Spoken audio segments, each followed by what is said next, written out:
성경 일독을 위해서 오늘 우리가 함께 읽어나갈 하나님 말씀은 잠언 16장과 17장의 말씀입니다.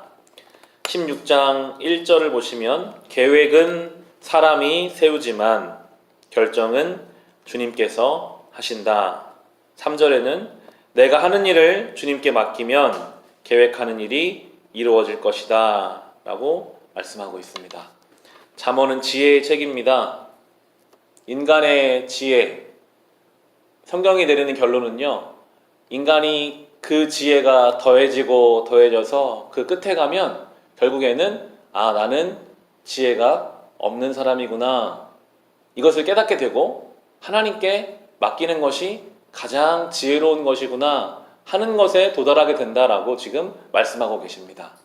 많이 배우고 많이 쌓고 많이 가지려고 하는 것의 그 끝에 가면 결국은 이것이 얼마나 연약한 것인지, 하나님이 얼마나 전능하신 분인지를 깨닫기 때문에 오늘 나오는 것처럼 아무리 계획을 세워도 결정하시는 분은 하나님이시고, 그것이 이루어지려면 차라리 모든 것을 주님께 맡기면 그러면 계획하는 것들이 이루어질 것이다 라고 우리에게 말씀하고 있습니다. 9절에도 이렇게 나오죠.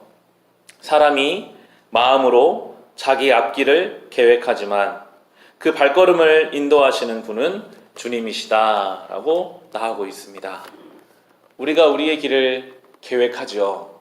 계획도 해야 합니다.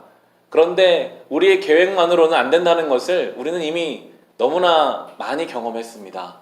우리가 계획하는 것과 함께 주님의 인도하심이 있어야 합니다. 우리의 삶을 돌아보면 내가 계획한 것처럼 된 것들도 있지만 내가 생각하지도 못한 일들이 우리의 삶에 일어난 것도 너무나도 많더라고요. 저희 아내는 언니가 하나 있는데 어렸을 때부터 굉장히 친하게 가깝게 지냈어요. 저희 아내는 항상 어릴 때 꿈이 있다면 언니와 같은 아파트 단지에 사는 게 그게 꿈이었다라고 이야기하더라고요. 그런데 그 사랑하는 언니는 지금 미국에 결혼해서 미국에 살고 있어요. 생각도 못한 일이죠. 어떻게든 가까이 살고 싶었지만 우리의 인생은 우리의 생각과는 전혀 다르게 흘러갈 수도 있음을, 우리가 계획하더라도 우리의 삶을 인도하시는 분은 하나님이시구나 하는 것을 우리는 깨닫게 됩니다. 우리가 할 수 있는 것이 있다면 오늘 성경에 나오는 것은 우리의 마음을 온전히 다스리라 라고 나오는데요, 32절을 보시면 16장 32절에 노하기를 더디하는 사람은 용사보다 낫고 자기의 마음을 다스리는 사람은 성을 점령한 사람보다 낫다라고 나오고 있습니다.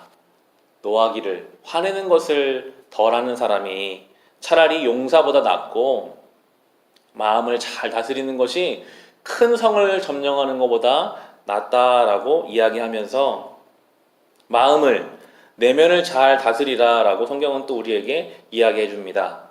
노하는 것, 화를 내는 것을 잘 들여다보면 결국에는 내 생각대로 안 되면, 내가 원하는 상황이 오지 않으면 우리는 화를 냅니다. 내가 원하는 바가 있는데 그게 안 되면요, 그것이 자녀이든 부부관계이든 일상 속이든 교회이든 심지어 하나님을 향해서까지도 우리는 이렇게 노할 때가 있습니다. 우리의 마음을 겸손하고 온유하게 다스려야 하는데요, 17장 3절에도 이렇게 나와요. 도가니는 은을, 화덕은 금을 단련하지만 주님께서는 사람의 마음을 단련하신다라고 나오고 있습니다. 하나님도 잘 아세요. 우리의 마음이 단련되어야 한다는 것을. 은과 금을 단련하는 방법은 불을 지펴서 온도가 계속 올라가다 보면요, 불과 은에 섞여있던 불순물들이 다 녹아져 나와서 순금이 되고 순은이 됩니다. 우리의 마음도 하나님이 그렇게 단련하신다라는 거예요. 마치 은과 금에서 불순물을 제거하시듯 우리의 인생에 때로는 주님이 뜨겁게 견디기 힘들 만큼 어려움을 주시기도 합니다. 그 과정을 통해서 우리 안에 있었던 교만함이라는 불순물이 나오게 되겠죠. 나는 이거밖에 안 되는 사람이구나. 내가 주님 앞에 너무 교만했었구나. 하나님이 우리의 삶을, 특별히 우리의 마음을 단련시켜 가세요.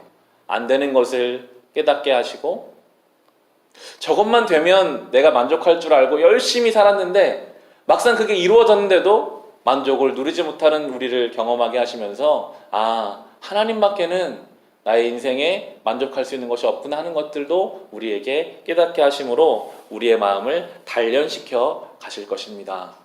지금 우리의 삶에 이루어지고 있는 모든 것들을 합력하여서 우리의 마음을 단련시키는 주님이 계심을 믿고 우리는 이 길을 가야 하겠습니다.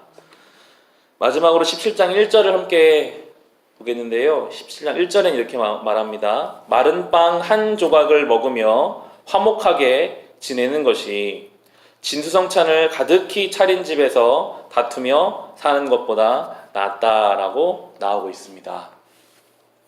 잠언은 솔로몬이 썼죠. 솔로몬은 엄청난 부와 명예를 누린 사람입니다. 그가 지금 이렇게 말해요. 차라리 마른 빵 하나 별로 먹을 게 없어도 화목하게 지내는 것이 진수성찬을 차려놓고 많은 부귀영화를 누리면서 다투는 것보다 훨씬 더 낫다라고 이야기합니다. 그런데 우리는 반대로 살려고 할 때가 참 많죠. 진수성찬만 있으면 지금 좀 화목하지 않아도 그것만 있으면 우리는 화목해질 거야. 세상적인 가치와 조건을 이루기 위해서 때로는 상처를 주고 아픔을 가져도 그것만 이루면 우리는 다시 만족을 누릴 수 있겠다라고 생각하지만 성경은 분명히 말합니다. 차라리 그것들을 갖지 못한다 할지라도 서로 간에 화목하며 지내는 것이 훨씬 더 지혜롭고 행복한 길이라고 우리에게 말하고 있습니다. 혹시 우리가 우리의 가정 안에서 우리의 관계 속에서 진수성찬을 누리기 위해서 화목함을 뒤로하며 살았던 모습들이 있다면 오늘 이 말씀을 비추어 보며 우리가 비록 많이 갖지 못한다 할지라도 어떻게 하면 좀 더 화목하게 지낼 수 있을까 주님 앞에 지혜를 구하는 오늘 하루가 될 수 있으시기를 주님의 이름으로 축원합니다. 기도하겠습니다.